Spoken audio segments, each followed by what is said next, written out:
I'm Melissa Shanahan, and this is the Velocity Work Podcast, episode number 60.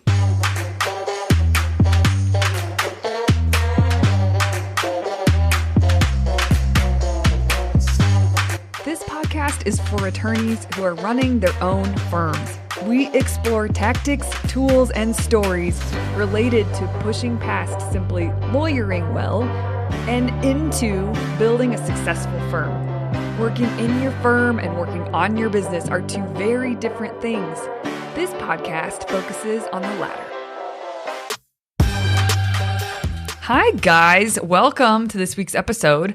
So excited to dig in. This is such a cool time of year. It's such a unique opportunity we have at the turn of Q3 to Q4 because, we have other turns from quarter to quarter earlier in the year. But this one is cool because it's almost like if you think of the calendar year as the end of the calendar year as a bit of a finish line before you restart again, thinking of it as a fresh start, this is the opportunity. This is like the last stretch for real progress to be made and for you to finish strong. If you're running a race, this would be the last mile here, the last, the last stretch. And you could see the finish line, and this is not the time to scale back. This is the time to put your foot on the gas. Now, what I'm saying that is there is a way to put your foot on the gas that it delivers real results and is calculated and where you're executing on a plan. And then there's a way to put your foot on the gas where you're just going to throw everything at the wall and it kind of feels chaotic and you're just, trying to crush everything, right? Sure, you could do that. But it's better. It feels better. It feels more sustainable, and it is more sustainable. It feels like a more calm sense of flow and ease towards the finish line while you're speeding up, while you're creating results, instead of the chaos and the tornado that you can feel like you're in if you don't really have a strong plan that you're executing on. So this is a cool time. I love this turn. From Q3 to Q4 is probably my favorite turn of the quarters because it's such an opportunity. And the other reason it's my favorite is because you don't have a full 90 days. That is not what you get in Q4. So it forces you to dial in. If you're going to be intentional, you have to dial into October is the only full month you get. November, there's some holidays, so it cuts the month a little bit short. And December, there's holidays, so it cuts the month short. So really what you're working with is, maybe 2 full months, maybe a little bit more than that. But October is your only full working month. So this is such a cool time because it just forces intentionality, and the more intentional you could be, and the more focused you can be, and the more you get done in October and headway you make in October, it kind of it's like a good kickstart to Q4 because you don't just have 2 full months behind October. And so it's just very important to think through this. So I thought I would do this. The title of this is Q4, Reflect, Plan, and Go. Now I'll walk through each one of these because they're each very important. So let's start with reflect. You want to take a bit of time with a piece of paper, and you can do this with your team if you want to, by the way. This is super fun to do with the team. But you need to at least just you, but sure, bring other people in. Sit down and review quarter 3. Now, if you don't have a habit of doing this, of reflecting and reviewing so that you can learn lessons and see what realizations you have and what you've accomplished, all that good stuff, then you can do further back than just 3 months, but at least do the quarter. At least do quarter 3. And when you sit down to reflect on quarter 3, the first thing that you want to make a list of is all the accomplishments that came to fruition, or that all the things you accomplished in quarter 3 as a firm, for you as a person, whatever. When I do this with teams, they each come prepared. When we're doing their strategic planning quarterly meetings, they come prepared with a list of things that were accomplished in quarter 3, some of the things that they got done or some of the things that the firm accomplished as a whole, and we put them up on the board. And so at the end of this exercise, after everybody goes, we have a pretty good list of things that were accomplished in quarter 3. And that is important because it kind of reveals to you the milestones that were hit, even if they weren't deliberate and you didn't call them milestones. It's like these important things that were accomplished that it is the building blocks. It's like adding another block and adding another block and adding another block, these accomplishments, whether it was a huge win for a client, or whether it was this big system that got put into place, or whether it was a thank you note from I guess it's not an accomplishment, but thinking of like the small accomplishments as well. Like maybe it was a small win, but for a client, but God, it changed their life, right? Like that's an accomplishment. So it doesn't just have to be these huge wins. That's not what I'm talking about. I really want you to think back through all of the accomplishments that were made in your firm and because of your firm and because of your team and because of you, and look at all that. Here's why it's important. When a team sets out to work towards something, if they don't know exactly what they're working for, if they can't see the milestones, it's difficult to keep the pace and move at the clip that everybody wants them to move. And what I want for you all is to be able to see the milestones that you've achieved and you didn't really know it, because this will help train you to be able to name them moving forward, to be able to declare certain milestones you want because you've looked back and said, oh, look at the milestones look at the accomplishments we've had. Okay, now what do we want to accomplish in the next quarter? If you don't get good at looking at what you've accomplished, it's very difficult to set milestones because you're not basing it off anything. So this is, if I say to someone, hey, Chris, go run to the horizon and give me a call when you get there. Chris would turn around and look at me like, what are you talking about, lady? Right? But if I say, hey, Chris, go run to that tree. And when you get there, call me. And by the way, there's cupcakes when you get there. There's something to celebrate. There's a reason to run that tree, right? That celebration is important. And here's another thing. The reason that I'm providing this example is because the horizon represents that your goals and your growth is always going to change. You're always going to, no matter where you land, you're going to have a new goal, whether even if it's not revenue, right? But a lot of times it is. So you're going to finally get to that $1 million mark and you're not done. Then you're going to set a new goal. So it's almost like your big goals, it's this moving target. It's a horizon. And so it's going to keep being pushed out. You're never really going to reach this peak where you're like, I'm done. That's not going to happen. But that's why it's important to set up trees along the way, set up milestones along the way that you can run here.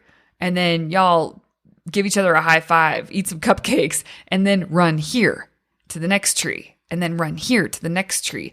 And that allows not just you, but your team to see like, oh, okay, I do have a really big goal, but these are the milestones. This is the way there. This is the accomplishment I want to get on the way to my big goal. This is an accomplishment I want to get on the way to the big goal.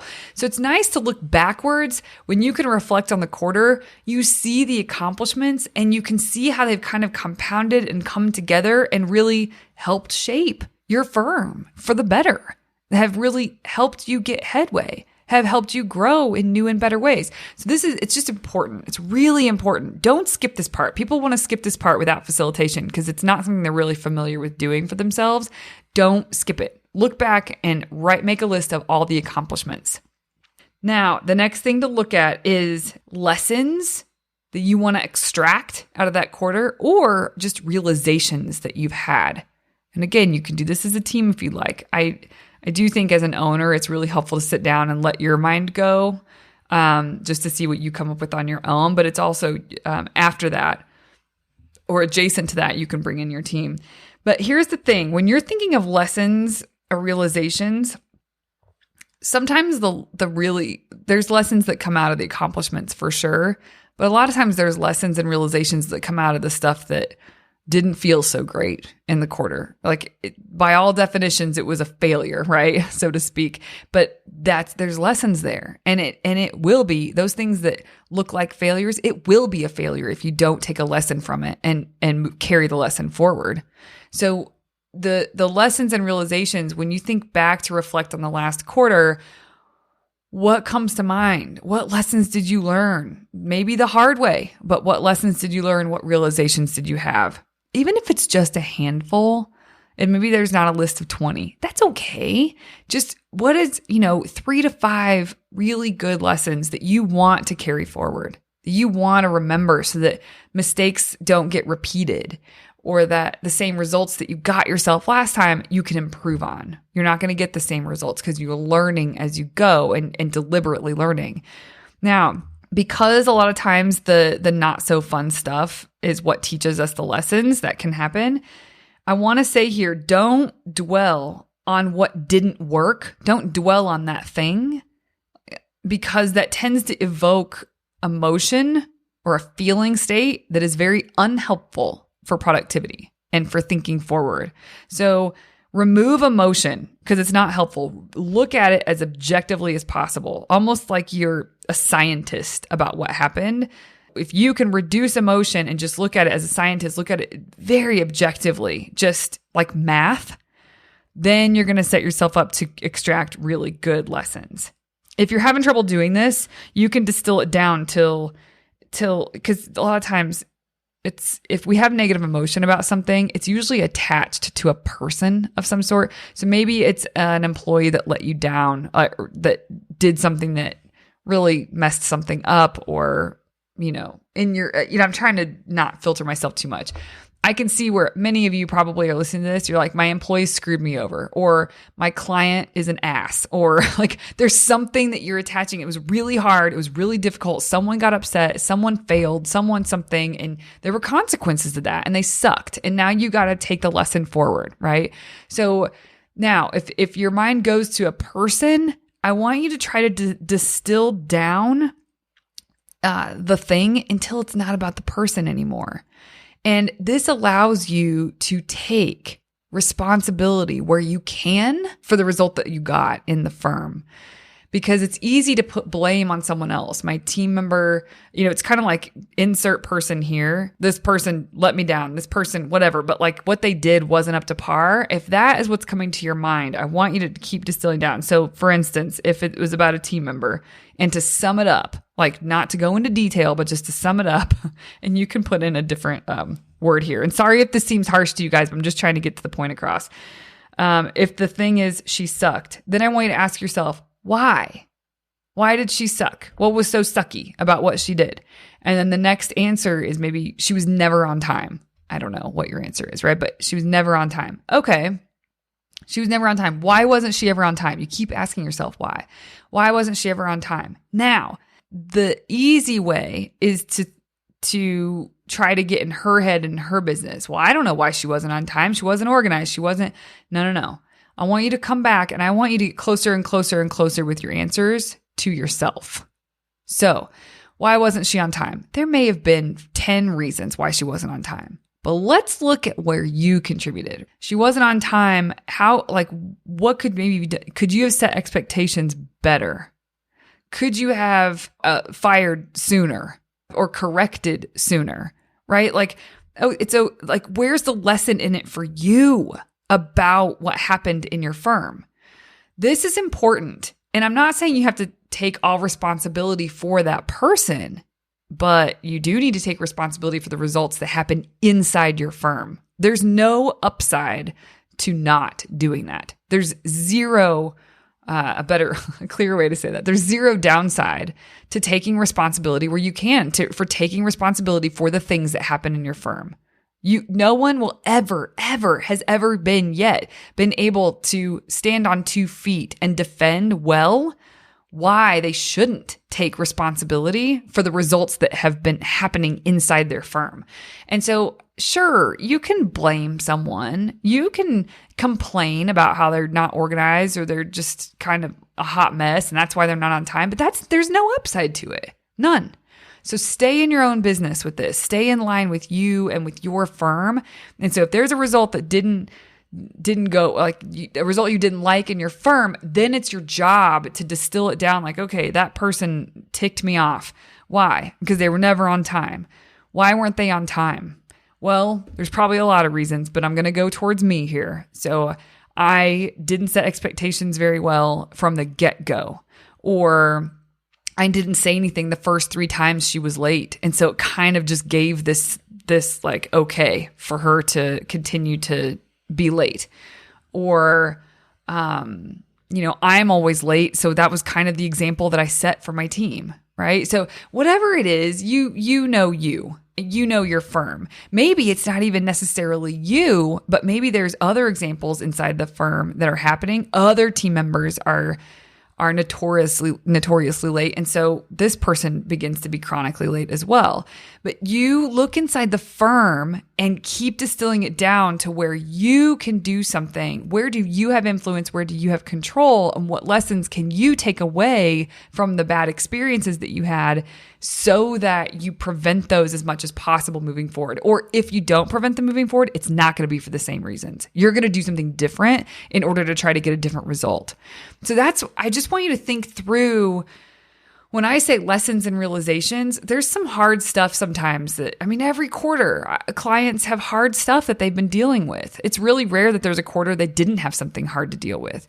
But you know what? It's your job to stop complaining about that thing and start getting introspective and start answering some questions that are actually productive, where there's some upside and you can carry some lessons forward instead of just being blamey and complainy about the kind of person you had in your firm. So I feel like I'm kind of on a rant right now, but I see this all the time. It's normal. It's human. It's just what our brains do. But you've got to start overriding that and take this reflective space to say, okay, these are the accomplishments and these are the lessons that I'm going to carry forward. Some of the lessons might come from great things, fun things, celebratory things, accomplishments, and some of the lessons are going to come from the stuff that sucks. So when it comes to the stuff that sucks and you're trying to extract the lesson, veer towards you, so that you can actually carry something forward. Don't put this responsibility or don't give the power of the result that was gotten to the person that quote unquote let you down. No, take back the power. And the only way to take back the power is to get really introspective and look at where maybe you could have done something different. Take a lesson and spin it so that it's like, okay, this is how I was doing it. Now I'm going to set expectations differently moving forward. Or now I'm going to stop showing up late because I'm not setting a good example for my team or whatever. So I'm using the example of being late. That's a super, super small example. There are many bigger things that are hard that you guys are all dealing with, but I wanted to use something very small to give you an easy way or an easy example on how to think through it. So, okay, we've got the accomplishments. We've got the lessons and realizations that you want to take from the last quarter, at least the last quarter, so that you can carry those forward. And I had another note written here. Look for how you can improve. How did you contribute to the outcome? So a couple podcasts ago, few months ago, I did a podcast episode on 2 really great questions from authors that I appreciate a lot. And I don't remember right now. So we'll put in the show notes what that episode was, link to the episode, because I can't think of the person's name, but all the credit has been given in that episode. But one question that was posed that I loved was, how are you contributing to the outcomes that you say you don't want? What a powerful question. And so this is a really good time to ask that when you're trying to take responsibility or kind of find where you were responsible for contributing to the result. That question can be fascinating to ask yourself. How are you contributing to the outcomes that you say you don't want? I love that question. Okay, so that's the reflect part. Looking backwards, acknowledging what was accomplished, and extracting lessons and realizations so you can move forward. The second part of this episode, so we have reflect, plan. Now we're going to plan and go. Part of planning is setting a goal or setting this desired result that you want to create. The 2 easiest, when I think about for the whole quarter, a goal that you could set for yourself, the 2 easiest to lean towards are revenue or profit margin. Because certain things have to happen in order for those numbers to get where you want to get them. So if you think about for revenue, that's just about like what you're collecting, right? But increasing your profit margin or improving your profit margin, there's a couple different ways you can go about it. You could maybe improve your profit margin just by reducing your expenses. Maybe you need to increase your revenue and reduce your expenses. it's almost like, okay, if I want to hit this number, there's certain levers that are going to have to be pulled. So that kind of clues me in on the results I need to create to get me to that goal. What are the things I need to do to get me to those goals? What are the levers I need to pull to get me to those goals? So the first thing I would say is set a goal and don't overthink it. I mean, I think if you it feels like a stretch goal, it needs to feel like it's going to stretch you. It's not going to be easy at all, but it's totally possible. Like if you put your head down and if you actually implement some things and if you pull the right levers, like this is possible. And you want to, whatever goal you set, you've got to be committed to it. You've got to be committed to that outcome. So if it's a revenue goal or whether it's a profit margin goal, maybe it's a different number, but it needs to be a number. Set a goal. Then you can work backwards. So for revenue, for example, if you want to increase revenue just because you have a revenue goal, or you want to increase revenue or hit a certain revenue so that your profit margin can be increased. But if you want to go towards more revenue, you have to think about things like, okay, how many cases, like if you're a contingency fee based, how many cases do you need to close before the end of the year?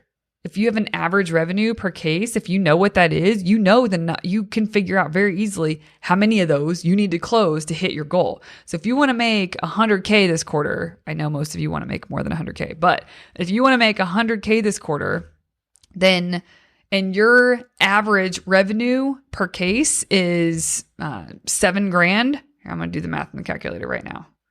So you want to make $100,000 for the quarter. You divide that by your average revenue per case.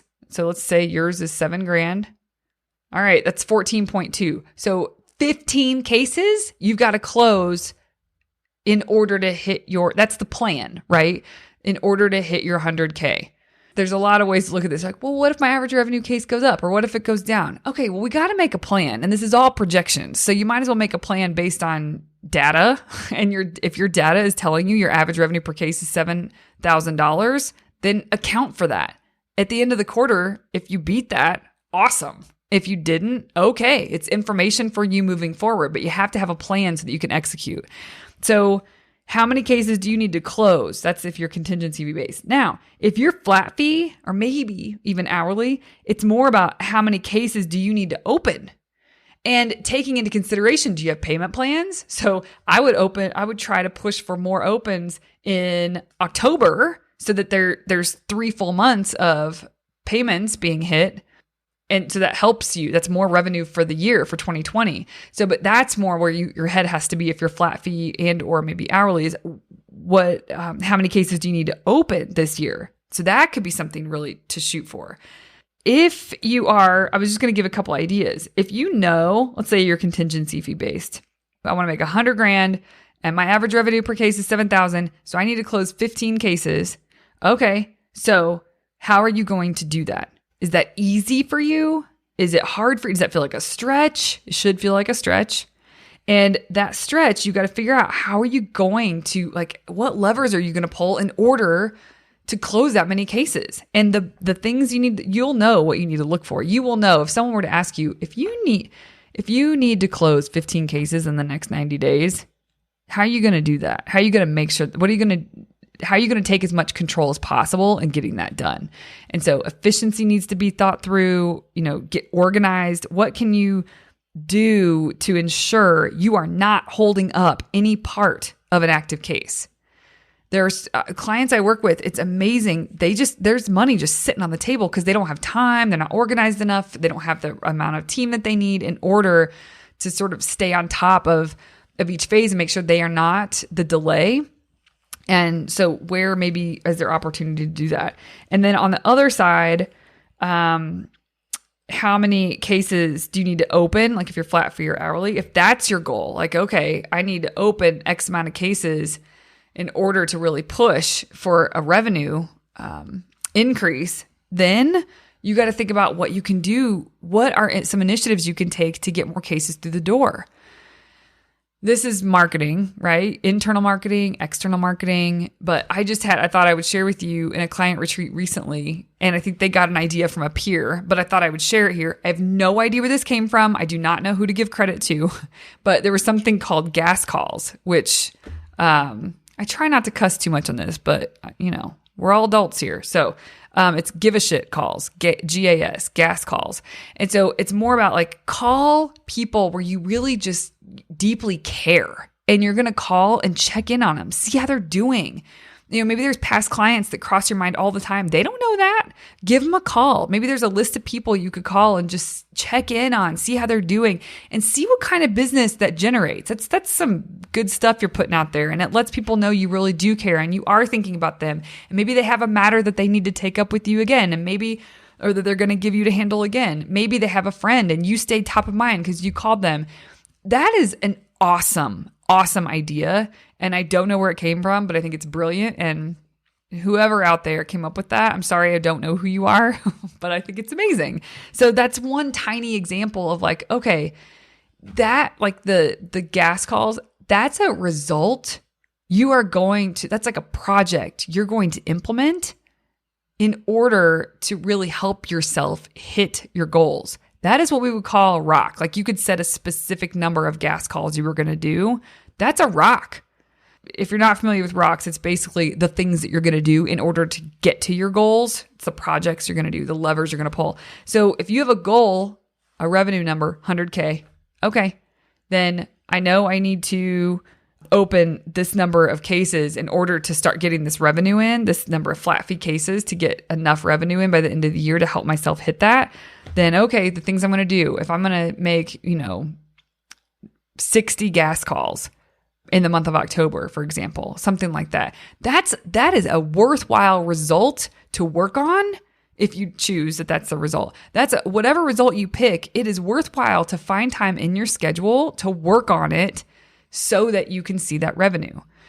Sometimes I feel like what I'm saying is so basic. Like I just had this thought cross my mind. People might be listening to this thinking, well, yeah, but you know what? All of you come to me and have these issues where you don't make headway on things because you're stuck in the busyness of lawyering. So if this sounds like common sense and it kind of feels like a waste to listen to, but I'm not going to stop talking about this stuff until I start having different questions come at me, until I have different problems come at me from you guys. But right now, the problems that are coming to me are that things are sitting on Post-it notes for months. Things are in the back of your mind you need to do because it would help X, Y, and Z, but you're so busy, right? Like there's all that. Those are the kinds of things that I hear from people. And I'm talking people who have $100,000 firms all the way to people who have $4 million firms. It's the same story. And this is the stuff. So if this stuff sounds boring and it feels like, yeah, I know it, but you're not doing it. How about you sit down with a notebook and you take notes on this podcast and you push pause and you think through for yourself each section. What am I going to do? How am I going to do this? How am I going to implement this for me? How can I ask these questions of myself and of my firm?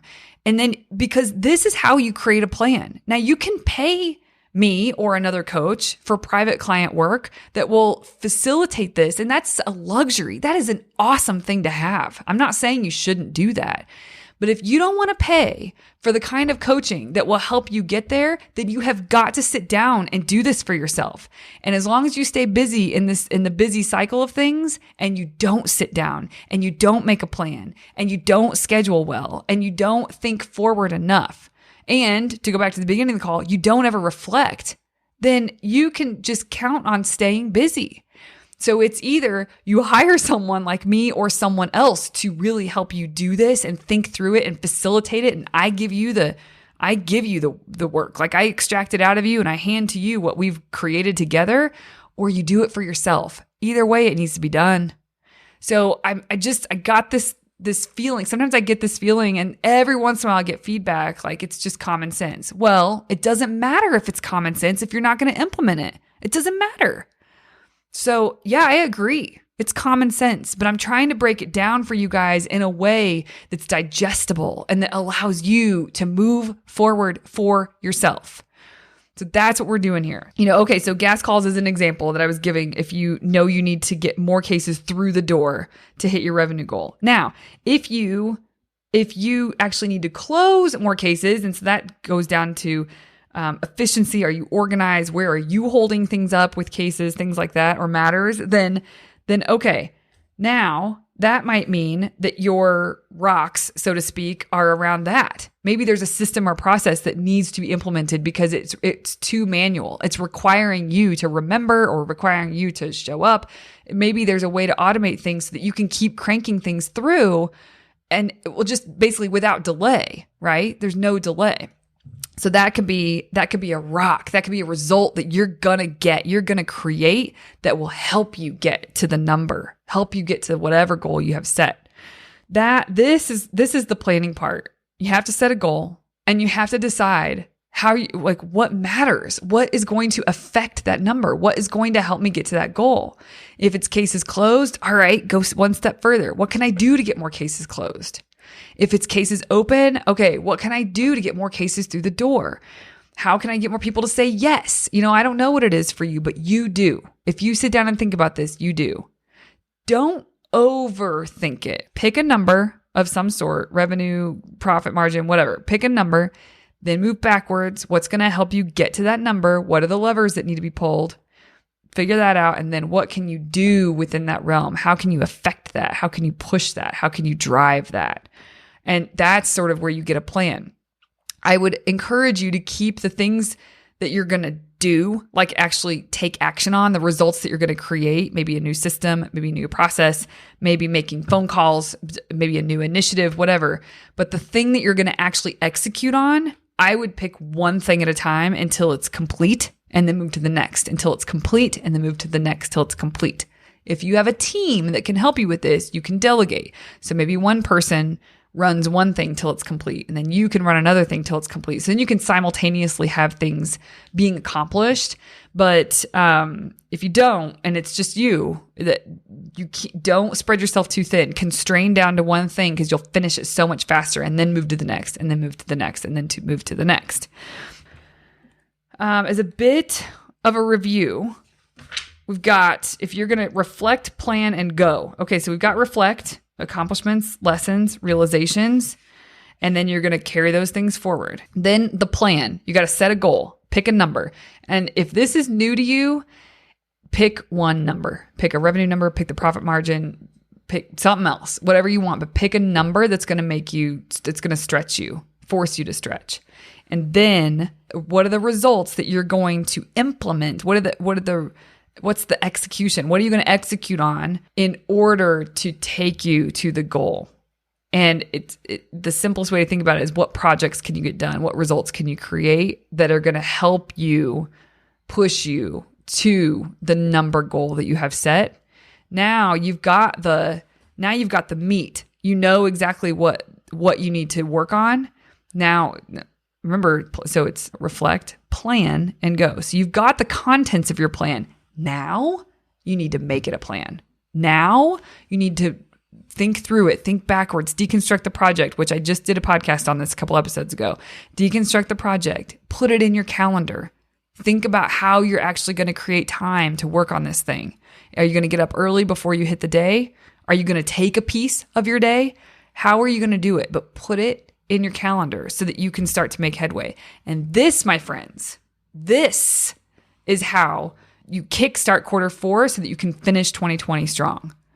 If you don't take time to be intentional like this, you do stay in the spin. And it doesn't mean you won't get anything accomplished. Of course you probably will, right? But not nearly at the clip that you could if you would just do the things we've talked about in this podcast. Reflect, plan, and then once you get it all, once you have your plan, not just the contents of the plan, the goals and the rocks, that's great. Now, put it in your calendar. How are you going to get those things done? When are you going to spend time on it? And make it non-negotiable. Set up guardrails so that 98% of the time you won't get thrown off, right? Some days are crazy and there'll be a fire and you got to go put it out. But that's not every day. That's not most days. So start to take control where you have control.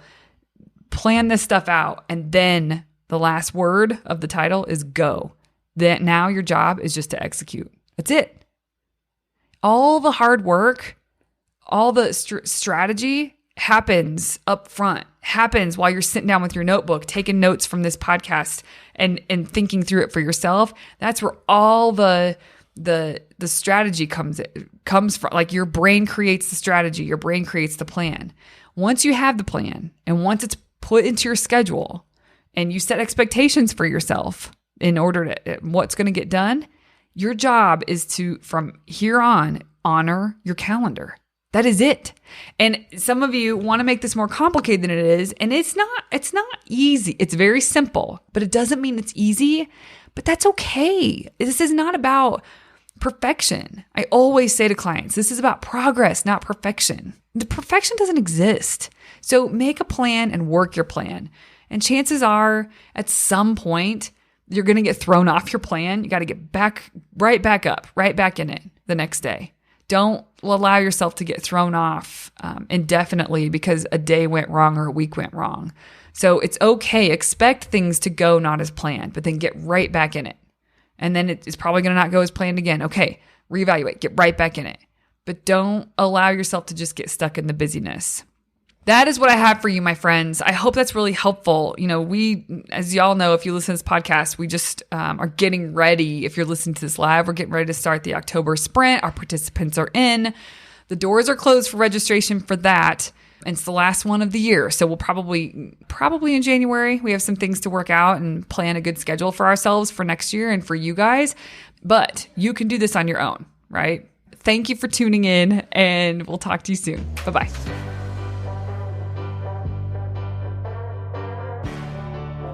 Hi guys, it's me again. Thank you so much for listening. If you like this podcast, you probably understand that growth requires results, not just staying active. If you want to learn how to build your days around getting results, I'll show you how in this zero fluff class that I teach. Go to velocitywork.com/results for registration information. I cannot wait to see you there. If you want to hang out with us on social, come on over to Instagram. Our handle is velocity.work. And on Facebook, it's facebook.com/meetvelocitywork. Cheers, my friends, to real growth and a great life. Show notes from this episode can be found at velocitywork.com/podcast.